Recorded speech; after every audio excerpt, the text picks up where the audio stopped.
Talaga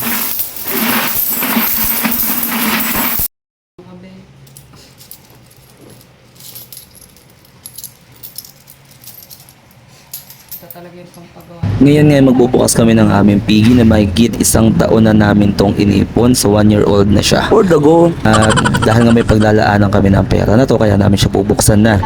Kaya titignan naman namin kung magkano yung amin na ipon at sana sumakto sa aming pangangailangan dahil may paggagastosan kaming mahalagang bagay. Ngayon nga hindi namin in-expect na ganito rin pala kadami yung may ipon mo na padahan-dahan lang. Kasi nagsimula lang talaga kami yan, konti pa lang eh. So, yun. Kaya, nung pagbukas namin, hindi namin nakalain na gano'n din pala kadami yung naipon namin. Na hindi namin namalayag na pakonti-konti. So, this is not to inspire but to brag. Joke lang. Bali, sana ma-inspire kayo dito sa amin sa pag-iipon namin na to. Sa kahit maliit lang, makakatulong din sa pangangailangan kapag kailangan. At habang binubuhos ko nga ito, niisip ko na sana hindi na lang matapos. At yun, sa pakunti-kunti lang na pag-iipon mo ay malaking bagay din pala in the future. Hindi nga pala ito yung una naming pagkakataon na nagbukas kami dahil may mga binuksan na rin kami ng mga papel naman ng laman na tigwa 1,000.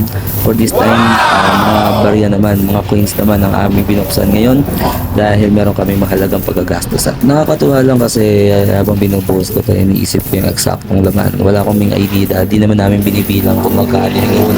Sa mga pagkakataon na nga ito at hinihiling ko na sana hindi na lang matapos yung paghulog kahit mga alay ako.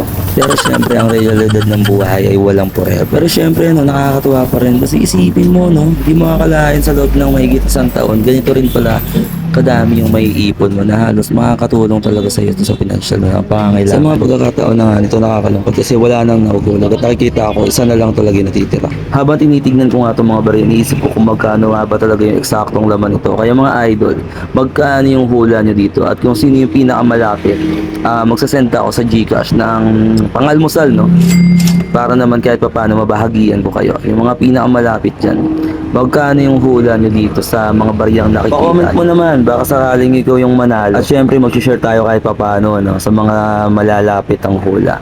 Kaya yun, pwede nyo akong i-PM at tingnan natin kung magkano yung hula nyo. Dito sa comment section, pwede sa comment section nyo i-type kung magkano yung iba rin yung hula. Feeling na kahit pa paano na may naitatabi ka at alam mo na kahit pa paano sa oras ng kagipitan o kapusing ka sa pinansyal ay alam mong may mahuhugot ka.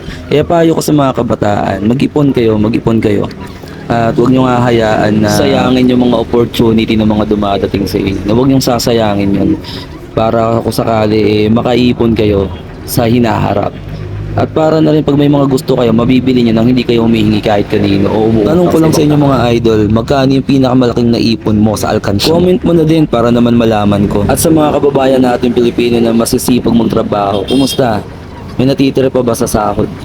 Magkano pa yung natitira sa sahod? Kaya pa ba tumbasan yung pang araw-araw na kinakain, mga ginagastos ng sahod nyo? So, kumusta naman yung sahod nyo? Lalo na yung mga ibang pinalad ng mga matataasang posisyon. Na kahit pa paano naman, kumikita naman ng malaki-laki sa isang araw. So, maganda yun para naman kahit pa paano meron tayong pang ng pamilya natin, pang gastos sa pamilya natin. At diba? Bago nga pala matapos yung video na to, huwag nyo kakalimutan mag-like and follow sa ating page at support my page.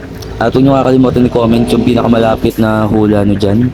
Baka sakaling kayo mapili ko. Na kahit konti man lang, mabahagian ko kayo. Kahit pang almusal man lang. Kasi may paggagastosan talaga tayo dito sa pera na to. So mag-share din tayo kahit pa paano. So ayun lang, maraming salamat. Follow my page.